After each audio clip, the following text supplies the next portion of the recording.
ज्यों राम न चाहे तू नच्चो जी, ज्यों राम न चाहे तू नच्चो जी, ज्यों राम न चाहे तू नच्चो जी, ज्यों राम न चाहे तू नच्चो जी, ज्यों राम न चाहे तू नच्चो जी, ज्यों राम न चाहे त्यों ज्यों राम न चाहे त्यों नच्चो जी, ज्यों राम न चाहे त्यों ज्यों राम न चाहे त्यों नच्चो जी, ज्यों राम न चाहे त्यों नच्चो जी, ज्यों राम न चाहे त्यों नच्चो जी, ज्यों राम न चाहे त्यों नच्चो जी, ज्यों राम न चाहे त्यों नच्चो जी, ज्यों राम न चाहे त्यों नच्चो जी, ज्यों राम न चाहे त्यों नच्चो जी, ज्यों राम न चाहे त्यों नच्चो जी, ज्यों राम न चाहे त्यों नच्चो जी, ज्यों राम न चाहे त्यों नच्चो जी, ज्यों राम न चाहे त्यों नच्चो, ज्यों राम न चाहे त्यों नच्चो जी, ज्यों राम न चाहे त्यों नच्चो जी, ज्यों राम न चाहे त्यों नच्चो जी, ज्यों राम न चाहे त्यों नच्चो जी, ज्यों राम न चाहे त्यों नच्चो जी, ज्यों राम न चाहे त्यों नच्चो जी। बहुत बहुत धन्यवाद दिव्यो। पूज्यपाद स्वामी जी महाराज ने वंदा विरागी का प्रसंग लिया है। यही स्पष्ट हुआ ना सारे क्षणों, जिसने अपने जीवन में सत्संग का आश्रय लिया, सिमरन का आश्रय लिया, सदाचारी जीवन का आश्रय लिया, परमेश्वर ने उसे वंदनीय बना दिया। लक्ष्मणदास नामक व्यक्ति बाद में माधुदास वंदा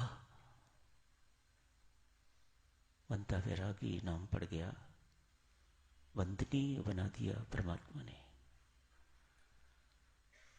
अपने कर्तव्यों का ईमानदारी से पालन किया, छोटी छोटी बातों में उलझा नहीं, छोटी छोटी बातों को लेके अपनी जिंदगी को बिगाड़ा नहीं, कभी डिप्रेशन में नहीं गया, कभी जीवन में क्रोध नहीं आया, अपने कर्तव्यों का पालन किया है, परमेश्वर के सहारे जीवन व्यतीत किया है। सत्संग यही तो सिखाता है। सत्संग की मुख्य सीख यही है, राम राम जपते जाओ, अपना काम करते जाओ। स्वामी जी महाराज की शिक्षा ही यही है। अपना काम करते जाओ, कर्तव्य कर्म निभाते जाओ ईमानदारी से।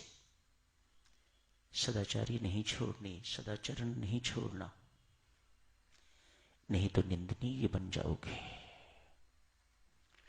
वंदनीय बनना चाहते हो तो जीवन सदाचारी ही होना चाहिए, तो परमात्मा आपको, आपके जीवन को वंदनीय अनुकरणीय बना देगा। कभी सोचना नहीं कि इतना कुछ करने के बावजूद भी इसका अंत किस प्रकार का हुआ। कैसे शाही सेना ने दिल्ली में उसे चमटों के साथ नोचा है, उसके शरीर को किस प्रकार की यातनाएं दी। मत सोचना कभी कि परमेश्वर ने इसके साथ न्याय नहीं किया। नहीं, परमेश्वर ने बिल्कुल न्याय किया है। आज इसीलिए स्वामी जी महाराज ने भक्त प्रकाश जैसे प्रसंग में वंदा वैरागी का नाम लिया है। जगह जगह पर स्वामी जी महाराज ने इसे साधु कहा है, जगह जगह पर इसको संत कहा है। शूरवीर तो था ही था, पर सिमरन ने और सुंदर जीवन ने स्वामी जी महाराज द्वारा इसे साधु एवं संत की उपाधि दिलवा दी। मत सोचिएगा कि सिर्फ स्वामी जी महाराज ने अपनी तरफ से दिया होगा, नहीं, ये संबोधन परमात्मा की तरफ से मिला होगा तो स्वामी जी महाराज ने दिया है।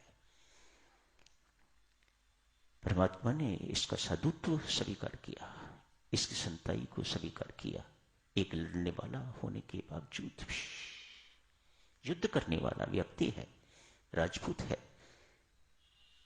परमेश्वर ने किस मंच पर लाके खड़ा कर दिया? उच्चतम मंच, संत का मंच, साधु का मंच, सर्वश्रेष्ठ डिग्री, जिंदगी की उच्चतम डिग्री प्राप्त कर ली लक्ष्मणदास ने।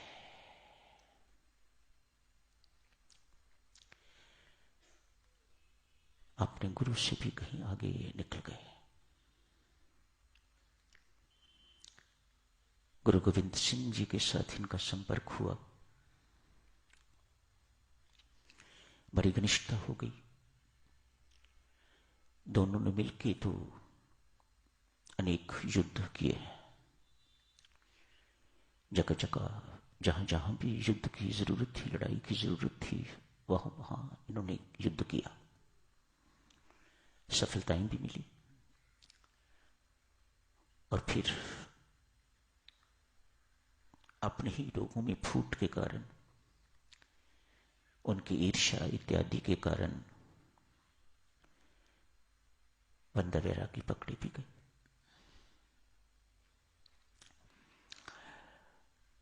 कभी की बात है, साधु सुनो,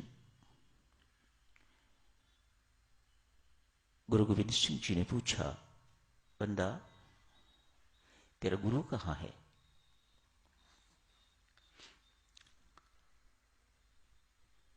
सच्चे पातशाह, इस वक्त तो वे बैकुंठ में होंगे। गुरु महाराज के मुख पर एक अद्भुत सी मुस्कान थी, व्यंगात्मक मुस्कान, सही मुस्कान नहीं थी, सरकास्टिक मुस्कान। बंदा ने पूछा, महाराज क्यों मुस्कुरा रहे हैं, क्या बात है? यूं ही, नहीं महाराज, कुछ मेरे से छुपा रहे हैं, अब सही सही बताइएगा, क्या बात है? अरे बंदा, तेरा गुरु इस आश्रम से कहीं बाहर गया ही नहीं, उसे मरे हुए तो बहुत वर्ष हो गए, ऐसी आश्रम में ही है। कहा, महाराज कभी दिखाई तो नहीं दिए, मुझे तो ऐसा विदित नहीं है कि वे यहां हैं। अरे यहीं हैं, बेल के पेड़ के नीचे बैठे हुए थे। कहा, वो फल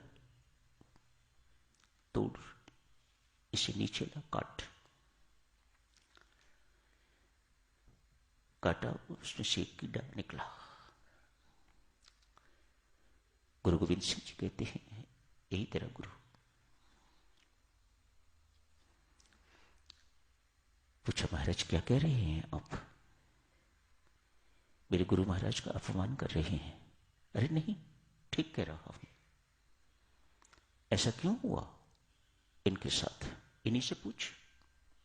गुरु गोविंद सिंह जी कहते हैं, इन्हीं से पूछ, ऐसी हालत क्यों हुई? पूछा, गुरु महाराज इस दुर्गति को कैसे प्राप्त हुए आप? बंदा के गुरु महाराज, मैंने आपसे नामदान लिया हुआ है, आपकी ऐसी दुर्गति क्यों हुई, क्या हुआ है?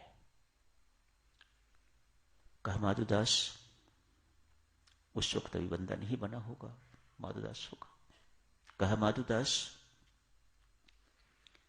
इसी पेड़ के नीचे मेरी मृत्यु हुई। मृत्यु के वक्त मेरी दृष्टि इस पेड़ के फल पर चली गई। इस सीजन का फल नहीं खाया। तब से लेके आज तक बार बार मुझे परमात्मा यही योनि दे रहे हैं, कीड़े की योनि, रज्जु के फल खा।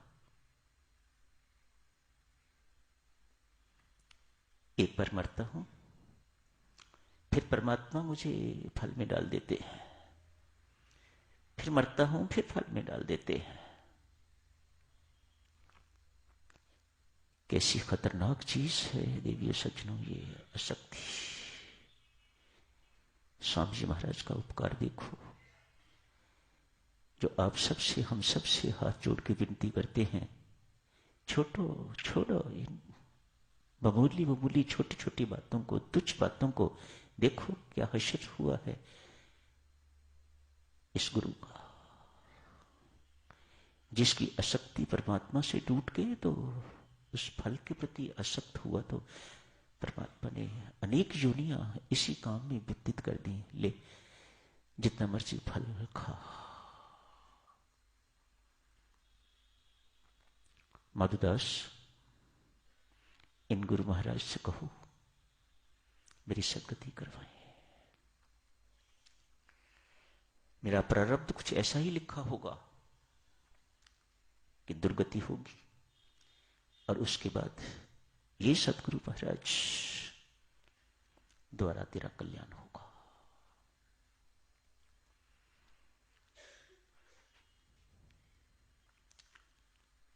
चाहते हो साधक जनों की अंत समय मुख से राम राम निकले, तो जिंदगी भर आपको राम राम जपना होगा।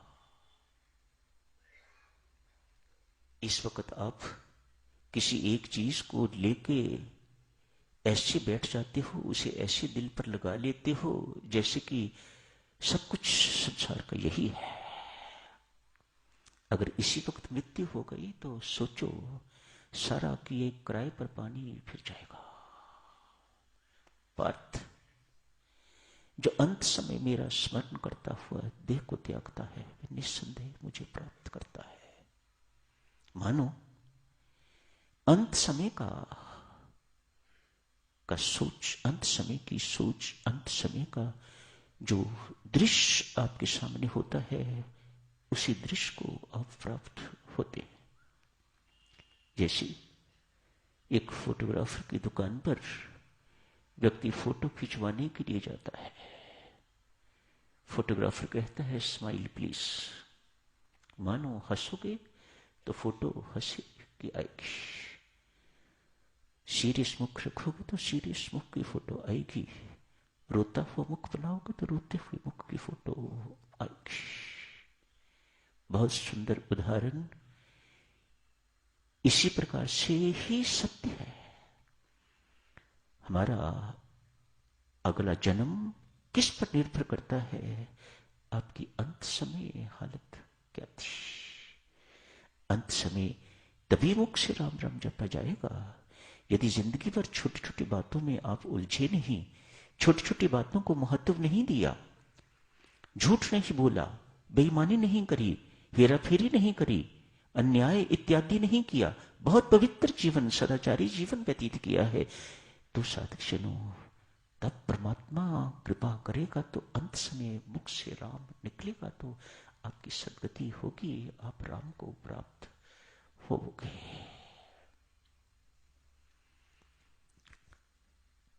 बंदे को परमात्मा ने सत्संगति से, सिमरन से, सेवा से, सेवा अर्थात सदाचारी जीवन, सदाचरण से वंदनीय बना दिया। यही समाप्त करने की इजाजत दीजिए। धन्यवाद।